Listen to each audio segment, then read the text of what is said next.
A 24-year-old man lies dead on the side of a Houston toll road, shot twice by a police officer during what should have been a routine traffic stop over unpaid tolls. For years, the court said the officer did nothing wrong, that he feared for his life in that split second when he pulled the trigger.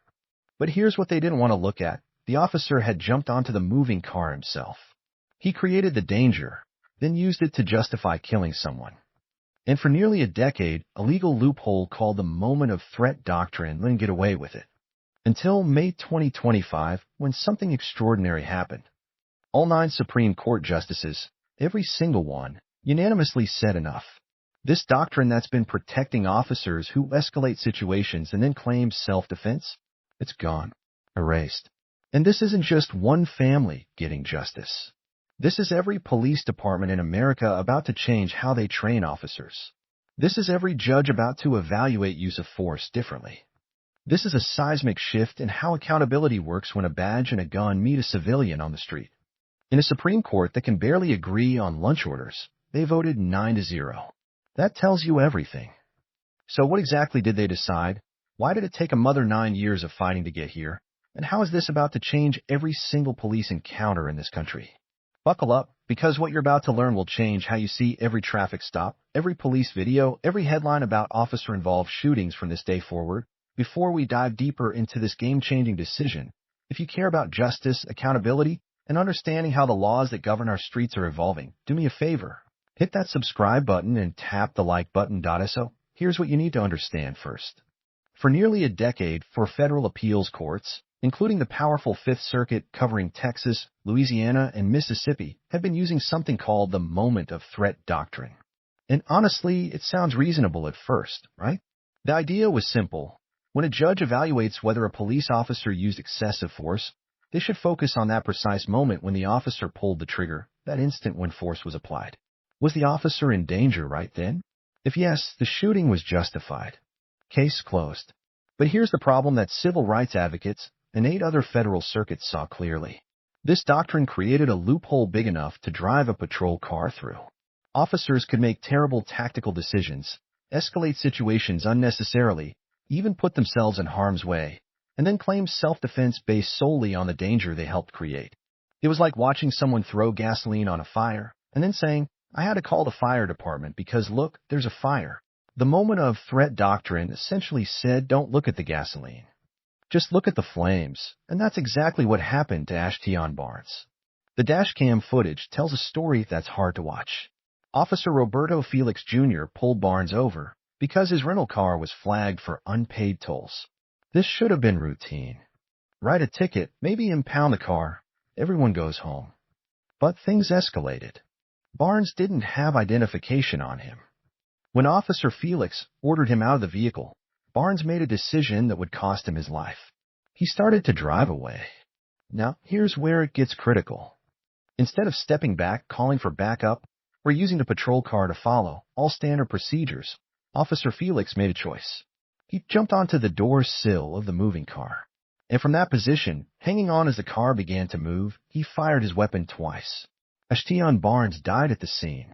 He was 24 years old. The aftermath is where this case reveals everything broken about the old system.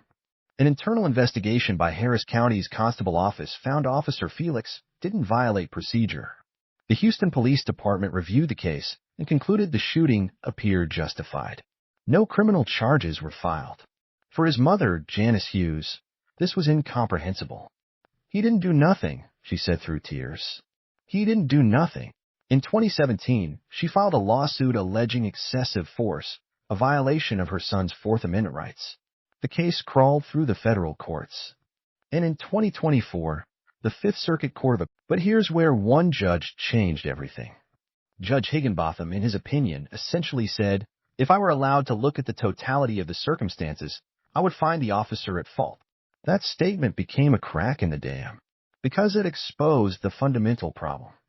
8 of the 12 federal appeals circuits were already considering an officer's actions leading up to the use of force. They were asking, did the officer's own decisions create this dangerous situation? But 4 circuits, including the 5th, refused to ask that question. This created what lawyers call a circuit split, different rules in different parts of the country for the exact same constitutional right. And when there's a circuit split on a fundamental constitutional question, the Supreme Court pays attention. In January 2025, the 9 justices heard oral arguments in Barnes versus Felix. What happened next was remarkable. On May 15, 2025, the Supreme Court issued its decision. 9-0. Unanimous. Justice Elena Kagan wrote the opinion, and her words were crystal clear. The moment of threat doctrine is gone. Courts must now consider the totality of the circumstances. That means everything. The events leading up to the use of force, the officer's tactical decisions, whether the danger was created or avoidable, the full context of what happened. Not just a frozen snapshot of one moment, but the whole movie. In her opinion, Kagan wrote that the Fifth Circuit's approach conflicts with the court's long-standing direction to analyze the totality of the circumstances when determining if force was reasonable under the Fourth Amendment. This wasn't a close call. This was the entire Supreme Court saying, "You've been doing this wrong, and it stops now." So what does this mean in practice? Let's break it down. Attorney Adam Fomby, who represents Janice Hughes, put it simply, every single officer that's trained is going to know how the Supreme Court found on this case. It's going to affect how they interact with everyday people on the streets.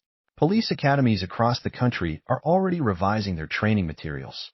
Because now officers know they can't just create a dangerous situation and then use deadly force to escape it.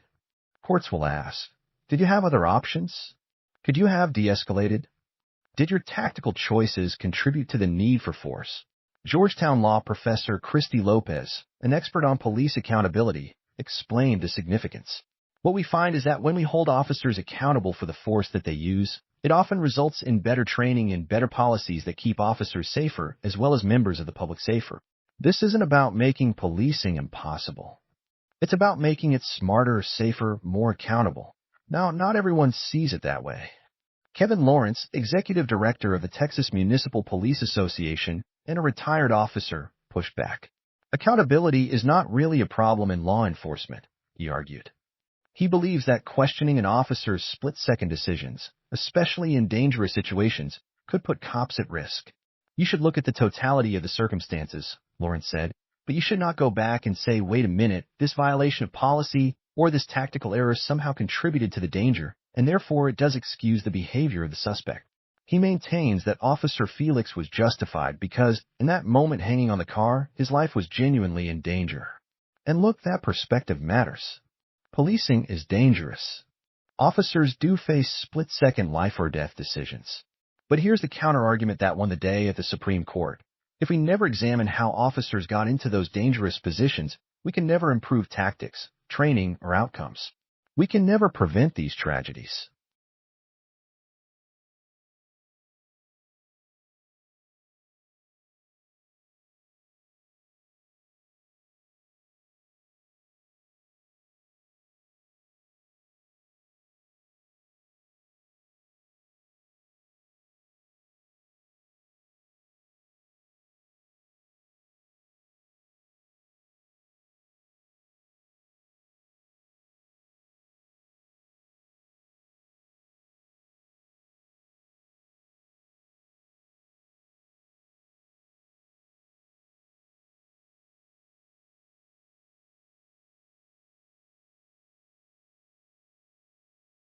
And make no mistake, these situations happen far too often.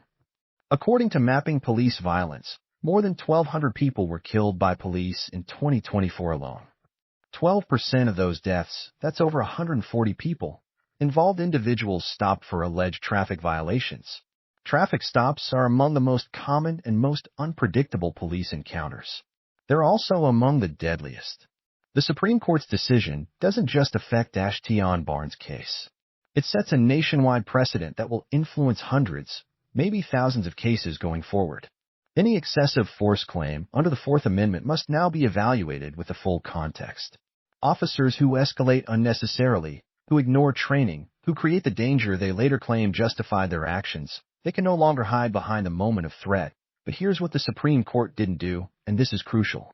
The justices explicitly chose not to rule on whether Officer Felix created the danger that led to Barnes' death. They didn't say whether jumping on the car was reasonable or unreasonable. Instead, they sent the case back to the Fifth Circuit with clear instructions. Re-examine this case using the totality of the circumstances, not just the moment of threat. In other words, they gave Janice Hughes and her legal team another chance. The fight isn't over. It's just beginning with fair rules. During oral arguments, Justice Brett Kavanaugh reminded everyone of the complexity officers face. An officer does not get the time we've spent here today to make the decision, he noted. That's true. But as the court made clear, that doesn't mean we ignore everything except the final second. For Janice Hughes, this decision is bittersweet. It's been a tough journey, she said. Patience is what I have learned. After nearly 9 years of fighting through the legal system, she finally has what she never had before, a fair shot at justice. She said she knows her son Ashton will be proud of the legacy he's leaving, a Supreme Court decision that could prevent other families from experiencing the same tragedy. I think he would say, "Mom, you did it all, and that's the ultimate result there. I love you forever, baby. And this is never going to be over," Hughes said. She's right. This case will never bring Ashton back. But it might save the next person pulled over for a traffic violation. It might make an officer pause and think, is there a safer way to handle this? Could I de-escalate instead of escalating? The ripple effects are already being felt. Police departments are updating use of force policies. Training instructors are emphasizing tactical decision-making and de-escalation techniques. Prosecutors are revisiting old cases with new eyes. Civil rights attorneys are filing new claims armed with this precedent. And most importantly, families who lost loved ones under questionable circumstances finally have a legal framework that doesn't automatically side with the badge. This is accountability. Not anti-police, but pro-accountability, pro-safety, pro-justice. And when all 9 Supreme Court justices agree on something in today's divided America, it's a principle that transcends politics.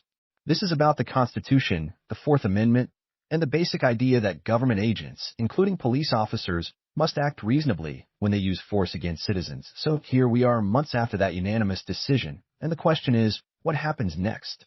The lower courts are still working through the implications. Barnes versus Felix has been sent back for reconsideration, and oral arguments in the Fifth Circuit happened in September 2025.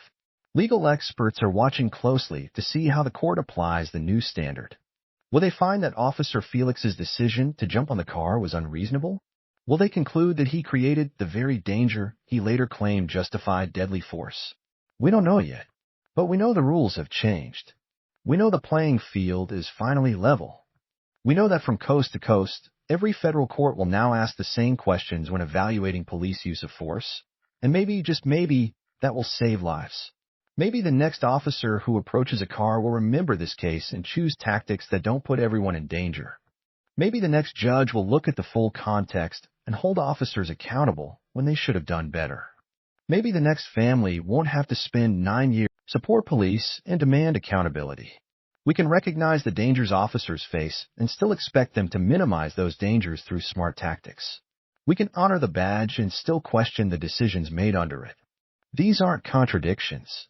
They're the foundations of justice. That's the story of the 9-0 decision that changed everything. A unanimous Supreme Court, a mother who never gave up, a young man whose death sparked a national conversation, and a doctrine that protected bad policing for far too long finally laid to rest. The work isn't finished. Cases are still being decided.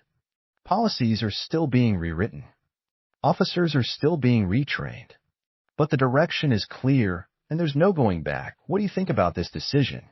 Do you believe it will make policing safer and more accountable, or do you worry it will make officers hesitate in dangerous situations? Drop your thoughts in the comments below. This is a conversation we all need to be part of.